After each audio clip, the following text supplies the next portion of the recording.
날마다 솟는 샘물과 함께하는 오늘의 큐티 시간입니다.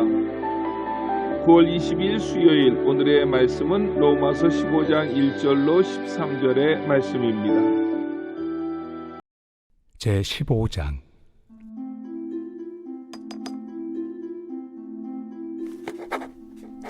믿음이 강한 우리는 마땅히 믿음이 약한 자의 약점을 담당하고 자기를 기쁘게 하지 아니할 것이라. 우리 각 사람이 이웃을 기쁘게 하되 선을 이루고 덕을 세우도록 할지니라. 그리스도께서도 자기를 기쁘게 하지 아니하셨나니 기록된 바 주를 비방하는 자들의 비방이 내게 미쳤나이다 함과 같으니라. 무엇이든지 전에 기록된 바는 우리의 교훈을 위하여 기록된 것이니 우리로 하여금 인내로 또는 성경의 위로로 소망을 가지게 함이니라. 이제 인내와 위로의 하나님이 너희로 그리스도 예수를 본받아 서로 뜻이 같게 하여 주사 한 마음과 한 입으로 하나님 곧 우리 주 예수 그리스도의 아버지께 영광을 돌리게 하려 하노라. 그러므로 그리스도께서 우리를 받아 하나님께 영광을 돌리심과 같이 너희도 서로 받으라. 내가 말하노니 그리스도께서 하나님의 진실하심을 위하여 할례 추종자가 되셨으니 이는 조상들에게 주신 약속들을 견고하게 하시고 이방인들도 그 긍휼하심으로 말미암아 하나님께 영광을 돌리게 하려 하심이라. 기록된 바 그러므로 내가 열방 중에서 주께 감사하고 주의 이름을 찬송하리로다 함과 같으니라. 또 이르되 열방들아 주의 백성과 함께 즐거워하라 하였으며 또 모든 열방들아 주를 찬양하며 모든 백성들아 그를 찬송하라 하였으며 또 이사야가 이르되 이새의 뿌리 곧 열방을 다스리기 위하여 일어나시는 이가 있으리니 열방이 그에게 소망을 두리라. 소망의 하나님이 모든 기쁨과 평강을 믿음 안에서 너희에게 충만하게 하사 성령의 능력으로 소망이 넘치게 하시기를 원하노라. 새로운 아침입니다. 엘 엘리온, 하나님은 가장 높으신 분이십니다. 믿음 생활을 하다 보면 교회 안에서 종종 듣게 되는 말이 있습니다. 누구누구는 참 믿음이 좋다. 또 아무에게는 믿음이 연약하다라는 말입니다. 이 같은 말에서 문제는 무엇으로 믿음이 좋고 나쁘다고 판단할 수 있는가 하는 것입니다. 그래서 혹자는 믿음이란 개인적이고 주관적인 것이기 때문에 그렇게 말해서는 안 된다고 합니다. 열길 물속은 알아도 한길 사람의 마음속은 알 수 없는데 어떻게 다른 사람의 믿음이 많고 적음을 알 수 있는가라고 되묻습니다. 믿음의 많고 적음은 하나님만이 판단하실 수 있다고 말합니다. 일리가 있습니다. 하지만 믿음은 단순히 개인적이고 내면적인 것만이 아닙니다. 믿음은 삶입니다. 사람은 그가 믿는 대로 살아가기 마련입니다. 그러기에 믿음은 보여질 수 있습니다.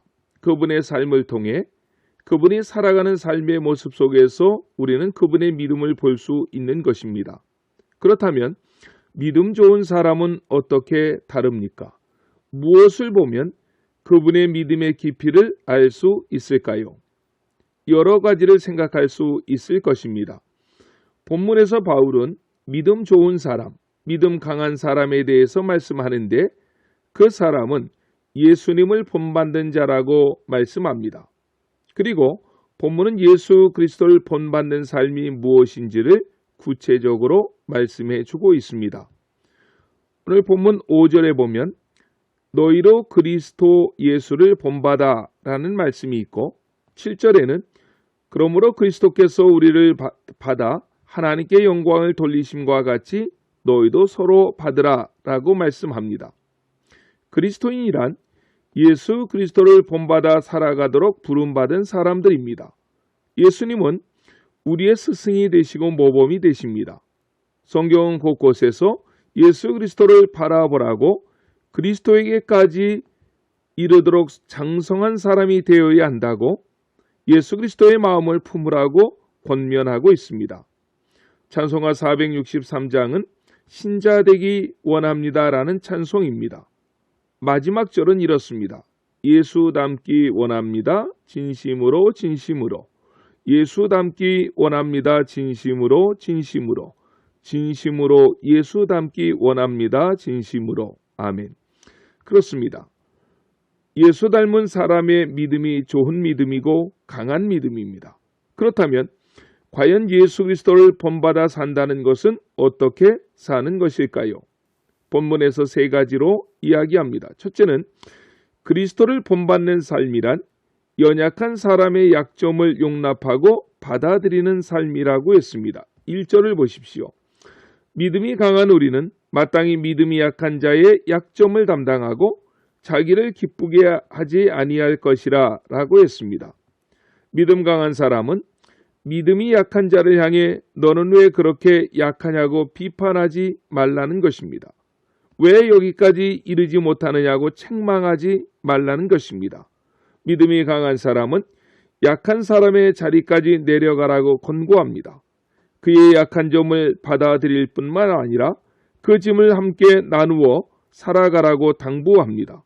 저는 이런 믿음을 성육신적인 믿음이라고 말합니다. 예수님께서는 그렇게 살아가셨습니다. 빌립보서 2장 5절 이하의 말씀을 보면 이 사실을 웅변적으로 증거해 줍니다. 예수님은 본래 하나님의 아들이셨습니다. 그분은 근본이 하나님과 같은 본체이셨습니다. 그런데 이 영광, 이 특권을 포기하시고 자신을 비우십니다. 그리고 인간으로 우리 가운데 오셨습니다. 자신을 낮추시고 우리와 같이 되셨습니다.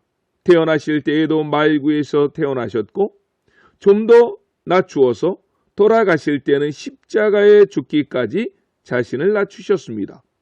가장 낮고 가장 천한 자리, 남들이 손가락질하고 비우는 그 자리까지 내려가셨습니다. 자신을 비우신 것입니다. 그리고 우리의 손을 붙잡고 하나님 나라를 향해 가셨습니다. 교회 안에서 종종 만나게 되는 감사한 모습이 있습니다. 그것은 세상적인 기준으로는 두 사람이 가까운 사이가 될 수 없는데도 교회 안에서 서로가 두터운 교제를 나누는 모습을 보게 됩니다.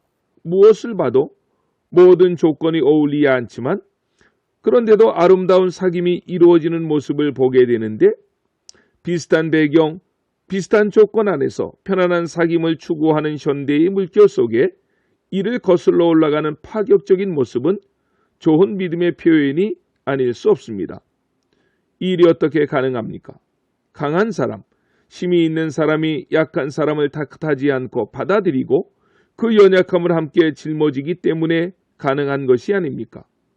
이 같은 모습이야말로 예수 그리스도를 본받아 살아가는 사람들의 참 모습일 것입니다. 둘째로 그리스도인들은 자신을 위해 자신을 기쁘게 하는 삶이 아니라 이웃을 위해 이웃을 기쁘게 하는 삶을 살아가도록 부름을 받았다는 사실입니다. 우리가 이웃을 기쁘게 하고 이웃을 유익하게 하기 위해서 항상 자기 자신의 기쁨을 희생해야 한다는 것입니다. 이것은 우리 주님이 우리에게 보여주신 모습이었습니다. 그래서 독일의 신학자 가운데 보네포는 예수 그리스도를 가리켜 A man for others, 타인을 위한 존재라고 표현하기까지 했습니다. 그분은 자신의 만족을 구하지 않았습니다. 자신의 유익을 구하며 살지 않으셨습니다. 예수님은 자기 중심의 이기적인 삶이 아니라 다른 사람을 위한 이타적인 삶을 사셨다고 본문 2절로 3절에서도 말씀하고 있습니다. 내 자신을 희생하면서 다른 사람을 위해 살아갈 때 손해보는 것 같지만 그렇지 않습니다. 우리 인생에는 역설적인 진리가 있습니다. 더 많이 자신을 비우며 이웃을 위해서 나누어주는 사람의 삶의 모습은 진정한 행복과 만족을 느끼며 살아가게 될 것입니다. 영어로 기쁨이란 말이 joy, J-O-Y입니다. J는 Jesus first, O는 other second, U는 you last. 이렇게 할 때 기쁨이 온다는 것입니다. 예수님이 첫 번째이고 다른 사람이 그 다음이고 나는 맨 마지막에 둘 때에 우리 인생의 참된 행복과 기쁨을 맛볼 수 있다는 것입니다. 셋째로는 그리스도를 본받아 살아가는 삶은 하나됨을 추구하는 삶입니다. 오늘 본문 5절 이하는 그러한 말씀을 하고 계신데 그리스도께서 오셔서 갈라지고 깨어진 이 분열을 하나 되게 하셨다는 것입니다. 하나님과 인간 사이의 분열을 십자가 위에서 죽으심으로 넘어서게 하셨고, 인간과 인간 사이의 분열을 십자가의 사랑으로 고치셨습니다. 예수 그리스도께서는 인류의 역사가 간직해온 수많은 분열과 갈등을 고치시고 하나 되게 하는 역사를 이룩하셨습니다. 유대인과 이방인, 흑인과 백인의 분리도 고쳐주셨습니다. 가진 자와 가지지 못한 자의 벽도 무너뜨려 주셨습니다. 배운 사람과 배우지 못한 사람, 출신 지역의 차이, 남자와 여자, 나이에 많고 적음, 출생 성분의 차이, 이 모든 분열의 벽들을 예수 그리스도 안에서 하나가 되게 하는 역사를 이룩하게 하셨습니다. 예수님께서는 바로 하나됨의 역사를 창조해 오신 것입니다. 그러므로 예수 그리스도를 본받는 우리는 이 하나됨의 역사를 이루어 가야만 합니다. 분열과 갈등을 치유하고 함께 손잡게 하는 역사를 이룩해 가야만 합니다. 예수님께서 십자가를 앞두고 하신 기도의 내용을 요한복음 17장에서 기록하고 있습니다. 요한복음 10장 전장이 예수 그리스도의 기도의 내용인데 17장 전체의 기도를 분석해 보면 예수님과 또 제자들을 통해서 세워질 교회들을 향해 기도하고 있는데, 이 주제는 하나가 되게 해달라는 기도였습니다. 특별히 제자들을 향하여서 마지막 하나님 앞에서 예수님은 많은 기도를 하실 수 있었을 텐데 왜 하나가 되게 해달라고 그토록 간절히 기도하셨을까요? 그것은 그만큼 하나 되기가 쉽지 않다는 의미일 것입니다. 그러나 하나가 되지 못한다면 장차 아무 일도 이룰 수 없다는 것을 주님은 아셨기 때문에 하나가 되게 해달라고 하나님 앞에 간절히 기도하십니다.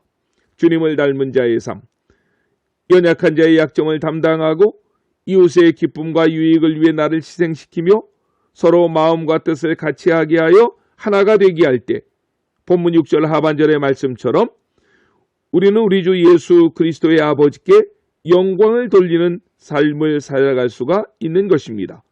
주님 닮은 모습을 통해 우리의 남은 삶이 하나님께만 영광을 돌려드리는 복된 삶을 살아가시는 저와 여러분 모두가 되시기를 예수님의 이름으로 간절히 축원합니다. 아멘.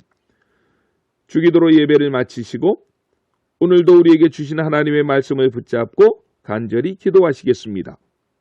하늘에 계신 우리 아버지, 아버지의 이름을 거룩하게 하시며 아버지의 나라가 오게 하시며 아버지의 뜻이 하늘에서와 같이 땅에서도 이루어지게 하소서. 오늘 우리에게 일용할 양식을 주시고 우리가 우리에게 잘못한 사람을 용서하여 준 것 같이 우리 죄를 용서하여 주시고 우리를 시험에 빠지지 않게 하시고 악에서 구하소서. 나라와 권능과 영광이 영원히 아버지의 것입니다. 아멘.